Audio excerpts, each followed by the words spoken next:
அவர் ஏர்ஃபோர்ஸில் இருந்த அந்த சுவாரஸ்யமான கதைகள் நிறைய வந்து அவர் இன்டர்வியூஸ்லேயும் சொல்லியிருக்காரு. ஸோ நிச்சயமாக அவர் பயங்கரமான அந்த தேசப்பற்று கொண்ட ஒரு நல்ல ஒரு மனுஷன். அதே மாதிரி டிசிப்ளினாக எல்லாத்துலேயும் வந்து பர்ஃபெக்டாக இருக்கணும் அப்படின்னு நினைக்கிற ஒரு மனுஷன். ஸோ அதை பற்றி உங்ககிட்ட ஏதாவது சொன்னது? நிறைய பண்ணியிருக்காரு அவர். ஏர்ஃபோர்ஸில் நிறைய பனிஷ்மெண்ட் பண்ணலாம் என்கிட்ட சொல்லி கலாய்ப்பார். இந்த மாதிரிலாம் பண்ணாங்க, இந்த மாதிரிலாம் நான் இருந்திருக்கேன். அப்புறமா வந்து அவர் இன்டர்வியூ எடுக்கும்போது இன்டர்வியூவில் வந்து என்னென்ன இன்டர்வியூ எடுக்கணும்னு சொல்லி அவருக்கு முன்னாடி நாளே வந்து சொன்னதா. ஆமாம், அந்த மாதிரிலாம் சொல்லி அதெல்லாம் வந்து என்கிட்ட சொல்லியிருக்காரு. போய் கேள்வி கேட்கும்போது நான் அவரே தான் கேள்வி கேட்டிருப்பாரு. அந்த மாதிரிலாம் நிறைய சொல்லியிருக்காரு.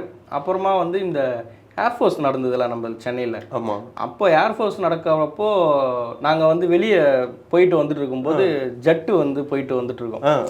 அன்னைக்கு அதை பார்த்துட்டு அதை இது வந்து எங்களுடைய ஏர்ஃபோர்ஸில் வந்து இதுதான் வரும், இவங்க தான் வந்து பாம்பு போடுவாங்க, இந்த ஹெலிகாப்டரில் வந்து ரோந்துக்கு வருவாங்க, இதெல்லாம் என்கிட்ட சொல்லி எக்ஸ்பிளைன் பண்ணுவார். இதில் தான் நாங்களாம் இருப்போம் அப்படிலாம் சொல்லி நிறையா சொல்லியிருக்காரு.